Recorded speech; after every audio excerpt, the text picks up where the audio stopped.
Hindi na kalimitan ko siya sabi dun sa kayo sa sigarilyo niya. Hindi na kayang pigilin. Talagang pagkatapon ng upos, hindi na naman uli. Hanggat mayroon, ganun siya. Ramdam din naman pati niya sa sarili niya na siya ay may sakit na. Pero hindi niya kayang tanggalin yung mga bisyo niya na talagang dapat ipagbawal sa kanya. 4, 5, ayan, 5,000 tay.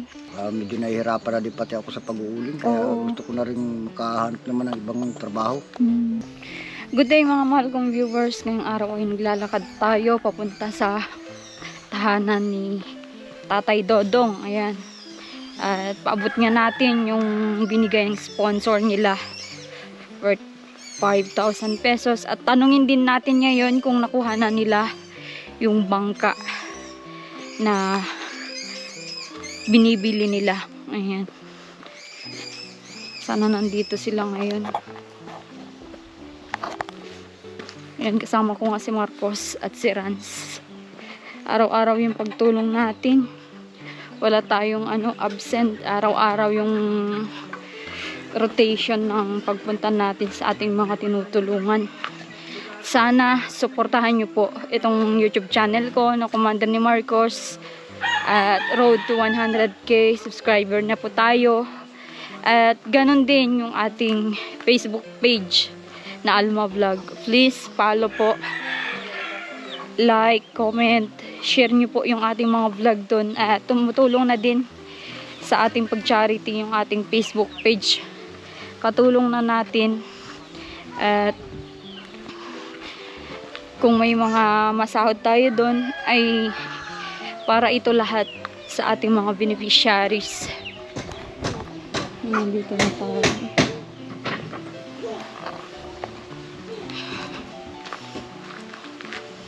Sana andyan si Tatay Dadang. Tay! Tay Dadang! Ay, parang hinapon ko, Hapon na. Hapon na po Kumusta po? Ano po yan? Panghuli ng alimango. Ginagawa mo ngayon? Hindi na nga umayag ng aking lari. Oo, ang dami pala niyan. Magawa ako mga 30 niyan. Madami pa pala yan, Ito yung ginagawa ni Tatay. Panghuli daw po ng alimango. Sipag ni Tatay Dodong. So, ayun, good news. Nakakuha nga sila, mga mahal kong viewers, yung bangka na binibili natin. Binibili para sa kila Tatay. So, yun tayo. Maganda po yan. Good news. At may panganap buhay ka na. Salamat naman. Oo. Shoutout natin yung tumulong sa atin para dito. Maraming salamat sa tumulong kasi naka-delisya na rin ako, nakakuha na ako ng hinahangad kong panghanap buhayan ko. Congrats, Tay. May ka na, hindi mo na kailangan pong mag-uling. At mapasama pa kayo sa pag-uuling na yan.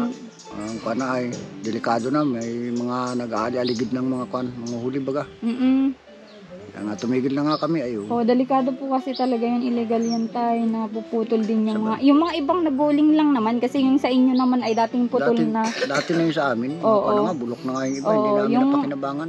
Yung mga iba kasi nagpuputol sila nung maliliit na punong kahoy. Kaya ang problema lang, binabawal. Mayroon sa amin nagkakon dito na parang naiinggit yata doon sa trabaho namin. Sabi ko kung kailan lugod sabi ko nagsisikap ang tao, pag-iinitan pa. Tsaka hindi naman yun ikayaman, Tay, di ba? Pagdungsog lang naman namin sa kawalan. Baga yung kakapusan namin. Tsaka malakas kasi ang dagat, kaya hindi kayo makapagdagat po Kung naman tahimik na ngayon ang dagat, hindi na gaano malakas. Kaya nga ako nung nagsikap na ako makakuha nung pandakayan yung sasakyan ko. Sigurado na yan, panghuli ng alimango, Tay, pang 10 kilo na yan. Nakuha pa ako ng yan, yung pang-isda naman. Pang-isda? Meron na nga, dinala ko na nga dito yung panghuli ko ng isda. Grabe si Tatay, sipag. Galing sa ulipanan. Ganda po yan, para wala naman ibang pagkakakitaan pag hindi talaga magsisikap dito sa sa bundok naman, marami. Pwede-initan pa ng mga kandit sa paligid. Yan nga na po, yung mga inggit sa inyo ay talagang tamang inggit lang talaga sila. At syempre wala naman kung tumutulong. At yun, sana wag ka nilang siraan at doon naman ay yun na yung ano, ikakasama ng tao, di ba? Simula na pati naman yan sa kung sakali man ako talagang papalarin niya sa paghahanap buhay, hindi na ako gaanong hirap. Totoo. Makakasuporta pa ako doon sa mga pamilya ko nangangailangan. Grabe, kahit may pamilya na yung mga anak niyo po pala, tay, ano? Oo naman, at siyempre, hindi naman pwedeng ibang tutulong sa kanila. Nadain sila sa aming magulang. Oo, ganyan talagang mabubuting tatay, pamilya, syempre magulang. Dito nga yung isa kong apo ay yung mahatid na rin yan ngayon. Papaano niyan doon sa Udipanan. Ah, apo niyo po yan? Nag-uwi po dito. At wala naman silang pasok ng saktong araw. Maganda po yan. Basta, tay, good luck sa bagong hanap buhay mo at sana ay marami pang blessing dumating sa iyo. Maraming salamat sa tumulong. Oo. Yan lang naman ang hangad kong karoon niya at para gumaangga naman ang aking pan. Oo. Ito, pera tayo. Kasya na yan? Nagparito na nga yung kanina yung nagbayad nun sa libor nun. Bayad na daw yung libor nun. Ay, doon ko na lang ulan sa nagkuhan ano, bayad. Nagawa ko na lang at wala Customize pala po ano? Yung ganon? Nakarating nga kami ng Mataki paghahanap. Ay, Mataki. Grabe. Wala man kami nakuha miyari. Kaya ang panalaang ay yung Bilangin mo tayo, ilan na yan? Okay. may nga at sabi natin kuya, ay kasiraan niya nung maghanap ka pa niya ng pan. 4, 5, ayan, 5,000 tay. Ayan, at sana madami pa kayong mahuhuli na ano, pangkabuhayan para naman din na kayong maghirap magalungkat ng kung saan-saan kayong mag-uling. Saka medyo nahihirapan na din pati ako sa pag-uuling kaya gusto ko na rin makahanap naman ng ibang trabaho. Dati trabaho ko naman yan nung nandito pa kami noon ay kaya ko pa naman unang ibang trabaho kaya nagsikap ako makahanap ng ibang trabaho ay hindi pinalad. Walang swerte sa ibang trabaho. Balik namang muli. Oo. Tsaka yung kapatid ko talaga, kaya inaantay ko nga ngayon at wala na siya. Kasi kasuhin ko na itong naiwan ng mga gulang namin na kaunting sasahan. Sino po? Sinong kapatid nyo? Yung si Camino nga, Si Tatay Filomeno. Oo. wala na rin naman siya, wala na rin mag-iintindi nito. At yung mga kapatid kong iba, hindi man ito nag-aasikaso. Oo. Kung pababayaan ko ito, sayang nung pinaghirapan ng magulang namin na iwan. Dapat nga sana yung buong bundok na yan, at tanim namin yan. Dapat nasa amin sana yan. Wala magagawa. At yun namang may-ari ay isinangla sa bangko na hindi pinaalam na may tenants. Oo. Binayaran man kami kunting lupa doon sa ibabaw. Yung mga kapatid ko palibasa ay Di ikaw nang magsaka nun, tatay. wala na, hindi na rin at nangyari noon. Yung ibinayad sa amin ng may-ari. Oo. Ay itong mga kapatid ko palibasa, alam nila talaga hindi sila magpipirmi dito.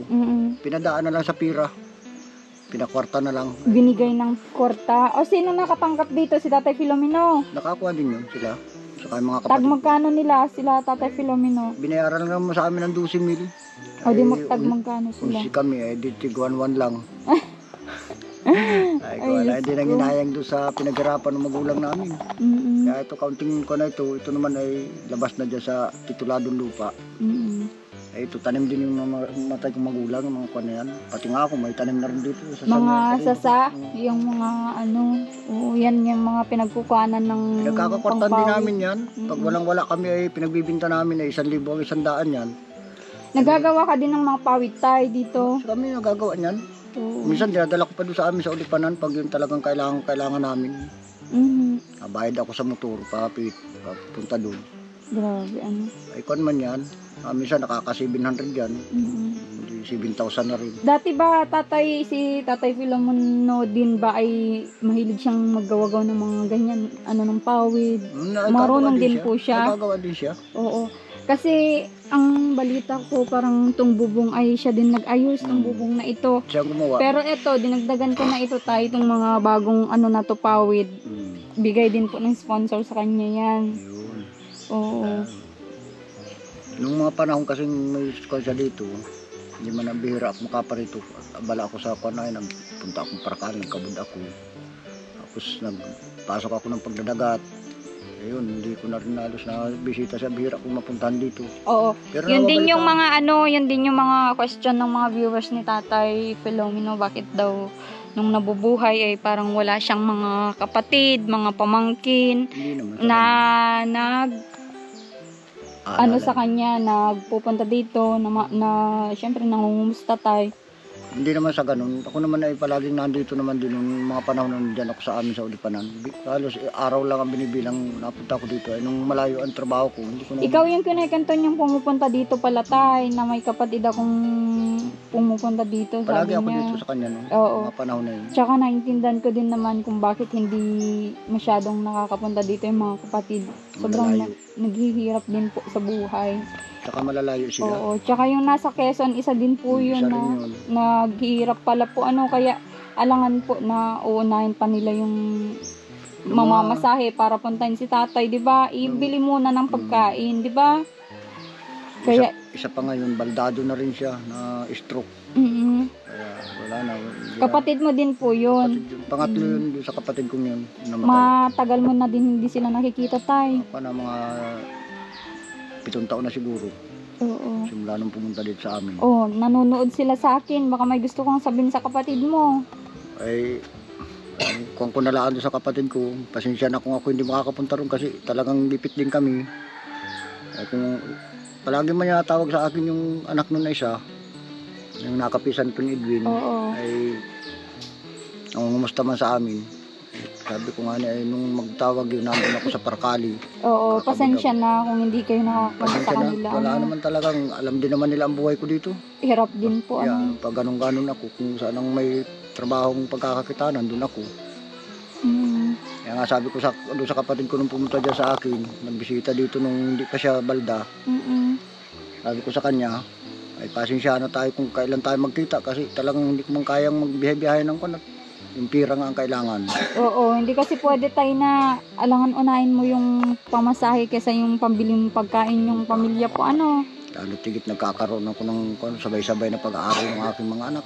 Oo, pero tay, kung kayo, aasenso man kayo sa buhay, syempre, maisipan nyo din pasyalin yung mga kapatid nyo. Abay, oo naman. Maaari ba namang hindi? Oo. Ayun ay talagang gusto ko nga, yung mabuti nandiyan sa Paracali, palagi kami nagkikita-kita nun. Katulad nila mamatay yung nasi kami no, ang kanay, bali 3 kami nandyan. Yung iba kong mga kapatid ko hindi nakarating, kasi Oo. malalayo. Mayroon akong yung sumunod sa akin, nasa Leyte. O yun ang wala kami balita kung nasaan na nga. kung nasa Watak-watak pala po kayo, Leyte. Nagkasawa kasi taga Leyte. Leyte. Talaga taga Oo. Leyte. Bisaya po pala, Mm-mm. Ito, Yung anak, ang palagi nakukontak namin yung anak. oo, maganda po. Ito yung matanong ko tayo, si tatay ba nung mga bata pa kayo, paano siya naging mabuting kuya sa inyo para hindi kayo yung parang, syempre, magkakalayang loob, ganun. Ay yun ay sa pool naman, simula nung yun ay na maliit pa kami magkakapisa nung buhay pa yung tatay namin. Nung mamatay yung tatay namin, doon sila natutong maghiwa-hiwalay na kami. Hanggang sa, at yun ay parang naging, parang naging rebuild yung isip niya nung hiwalayan siya nung asawa niya. Ay, ganun. Kaya siya, Pero sa inyo magkakapatid, mabait naman po mabait talaga naman siya. Mabait naman siya. Hindi siya yung Hindi. parang, sumasama yung loob sa inyo, mayong galit, Ay, hindi. ganun, hindi Hindi. naman po. Yun lang, pag siya ay nakakainom, may alboruto siya sa bahay, pero hindi Ay, naman siya lasinggero nananakit. pala talaga si Tatay Filomeno noon. Hindi naman siya nananakit, kaya lang. Oo, talagang- kasi tayo nung iniwan siya ni Ate Jonalyn, di ba matanda na siya noon, 73. Pinuntahan ko siya noon, pagka galing Quezon, lasing. Ganun nga siya. Oo, Hindi pa pero nawawa- ina-advisean kong natay, kung may problema ka, wag mong idaan sa bisyo kasi lalong matatalo ka pag ganyan. Talagang totoo yun. Hindi na kalimitan ko siya sabi dun sa kayo sa sigarilyo niya. Hindi na kayang pigilin. Talagang pagkatapon ng upos, hindi na naman uli. Hanggat mayroon, ganun siya. Grabe pala Kaya si yung Tatay ubo niya hindi Filomeno. nawawala. Ay, sabi May ko mga sa bisyo pala siya talaga tayo na sa pool yun, ano. sa pool na talaga. Hindi niya naalis yung bisyo niya yun. Kaya Kaya kahit nagme-maintenance parang baliwala po Wala. Grabe. Kaya pala inayawan siya ng mga kalibin niya, kasama niya sa bahay kasi ganun yung ano niya, mga bisyo. Tsaka ramdam din naman pati niya sa sarili niya na siya ay may sakit na, pero hindi niya kayang tanggalin yung mga bisyo niya yun na talagang dapat ipagbawal sa kanya. Kung yun ay naglaylo siya ng bisyo niya, maaaring baka hanggang ngayon buhay pa siya. Kung na ay lala na din. Yung kaubo niya, hindi siya natigil ng kaubo, gawa na siya sigarilyo at inom. Oo. Kumbaga ang baga niya, kapkulapul na ng nikotina ng sigarilyo, saka yung alak, Ano? sunog na ang baga. Opo. Kaya yung ubo niya hindi na naaalis. Naalis sa katawan niyo. Kaya kayo tayo, ingatan yung sarili niyo, no? Habang medyo bata-bata pa. At, Pwedeng pabayaan ng sarili at ikaya sa isang buhay. oo, iisang buhay. Buti kung siyam yung buhay natin at kung namatay nung isa ay may 8 pa. Di ba? Tsaka maganda na yan na magkaroon kayo ng talagang permanenteng hanap buhay kasi mahirap yung ganun na dito bawal yung pag-uuling tapos pupunta na naman kayo sa ibang barangay para mag-uling. Di nyo alam kung kailan kayo mahuhuli. Kung nahuli kayo, pag mumultahin kayo, ikukulong pa kayo. Di ba tayo? Mas mahirap yung ganun na Ay sitwasyon. nakatambak pa nga kami doon na ulingin na yun. Ay sabi ko maglaylo tayo at mahirap na. Yan ang pangmula na ng kwan. Oo. Pinasasaid sa amin nung may-ari nung kwan at sayang nanghihinay nga doon sa kahoy. At Oo, nabubuli. saka na lang pag ano na naman. Sabi ko ay maglaylo muna tayo. Pakonti-konti lang. Pwede naman po yung pakonti-konti Oo. para, di ba sinabihan naman kayo na kahit pakonti-konti, mas okay yun para hindi kayo. Sabi man ng mga pulis, na kwan ay huwag lang daw ilalantad sa karamihan ng tao, pwede man daw yun. Saka kung may manghingi, bigyan na lang daw ng Anong panggatong. sabi ng mga anak nyo at may bangka na kayo? Okay naman, nagtutuwa sila. Kumbaga ay naligayahan sila nung na malaman nilang ganun. Sabi nga, maraming salamat niya doon sa tumulong sa inyo pa at kakaginhawa ka na niya sa trabaho, hindi ka nag-aanong hirap.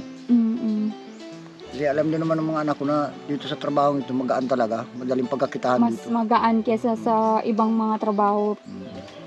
Tulad na lang ng pagkukupra, ang hirap din po yun, di ba? Diyan naman sa amin, mayroon ng 2 akong parsila na lupa na hawak. Pagdating ng kuprahin na ako nagkukupra, hati kami ng may-ari. Maganda pala yun.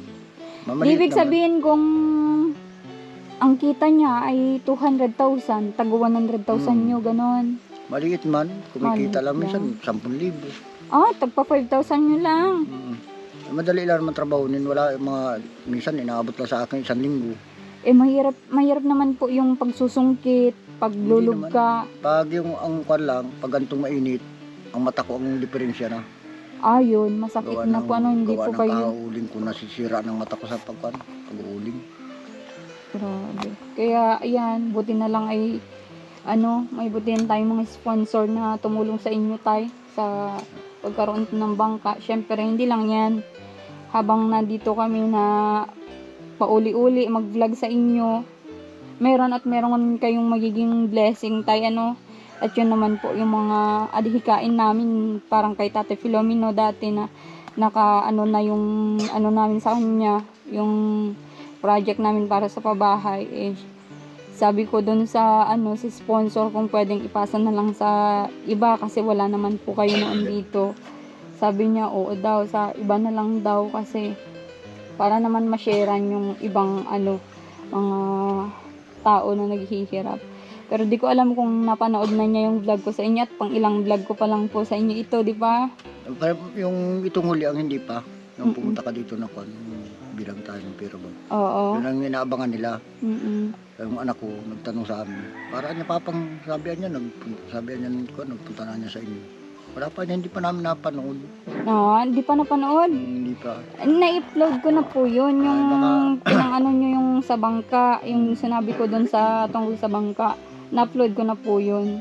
Hindi pa nila napanood. Baka ngayon siguro napanood na yun. Oo. Sabi na hanapin daw niya sa kanyang cellphone ay baka raw wala sa kanyang Basta mag-ingat ka palagi pag napunta ka sa dagat, delikado din dyan. Kahit sabihin mo mas Dati ako sanay dyan. sanay Kaya, ka. Oo. Biyasa ako dyan. Dating trabaho ko kaya nun. Oo. 1990 nandito kami nun hanggang 95. Nandito kami nun. Dito nga kami inabutan ng Bagyong Rosing nun. Yung malakas. Yung bahay namin dyan sa taas nagiba.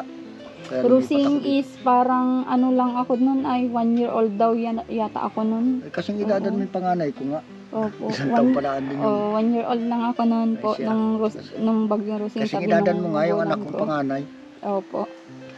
Dahil Kaya yun, hindi ko din na anuan. Pero yung mga bagyong malalakas na itong bago, syempre naanuan ko na. Ulysses. Ulysses, ayan, naranasan ko na din yan, yung mga ano na yan, bagyo na yan. Pero sa ngayon, tay, yun, asikasuhin mo na po yung bangka ninyo para, Bukas mapunta ako bukas dun. oo. At Sa sunod na vlog ko, makikita ko na yun, tay. Oo naman. Oo, para makita din ng Baka mga bukas dala viewers ko na pag natin. nangyari na, dadalhin ko na dito. Oo. Alam, madagdag pa ako ng tiran to pambiling pintura para may pintura. Talaga si tatay, eto, hindi na pwede itong bangka ni tatay Wala Filomeno. na talaga ito. Sabi ng mga bata dyan, sila na lang daw ma-repair at baka raw kakayanin yung bata dyan maliit. Paglalakayahan din daw dito sa doon. Alam mo tay, pwede din yan pagtamnan. Lagyan Yun mo na ng, nga, sabi ko nga. oo, lagyan mo ng lupa dyan sa loob, tapos tamnan mo ng mga gulay. Ang Talaga ganda totoo yan. Yan Oo, ang nga ang ganda. plano ko, sabi ko, gagawin ko na lang masitasan yung sili. Yung sili ba mahal? Mhm. Kami pati, dami namin sili doon sa amin. Ay, kung dadalhin dito, lilipat dito. Maganda yan, magandang Ayaw man ito pagtamnan. isa at inusap nga nung apo namin dyan na kondin daw. Sinong Nasa apo po? sakayan. Yung anak, kapatid niya. Sila asawa ni, ni Jezebel. Isabel. Oo. Sige tay, dito muna Sige. yung vlog natin, ano? Sige na. Siguro- Maraming salamat sa mga nagtulong at matutupad ko na rin yung pangarap ko magkaroon ng sariling sasakyan ka sa ilog. Oo. Baga magaanggaan ang aking hanap buhay sa mga darating na araw. Opo. Nagpapasalamat ako doon sa mga tumulong. Oo. Lalo tigit na sa iyo. Oo. Walang anuman, basta ano yan tay, blessing from God, dinaan din sa amin para mapaabot sa inyo, ano? Sige, maraming salamat. Oo, nay. Sige po. Salamat. Okay. Sige, anong ulam nyo? Wala pa kayong ulam. Ang ganda ng kaldero nyo, ang laki. Kinuha yan nung nandun ako sa kaburan. Nagkuha siya ng hulugan. Ayan. Hulugan. Ang gaganda ng kaldero, kakaiba. Sige, tay, punta muna po kami. Salamat. Sige Kayo. po. Sige po. God bless po. So, ayan mga mahal kong viewers, yun, napaabot na natin yung 5,000 kay Tatay Filomeno. Maraming salamat sa nag-sponsor dito. Tatay Dodong po pala, nalimutan ko. Ayan, kay Tatay Dodong po yun. At sana madami pang blessing na dadating kila Tatay Dodong. At sana supportahan nyo itong video. Thank you so much. God bless.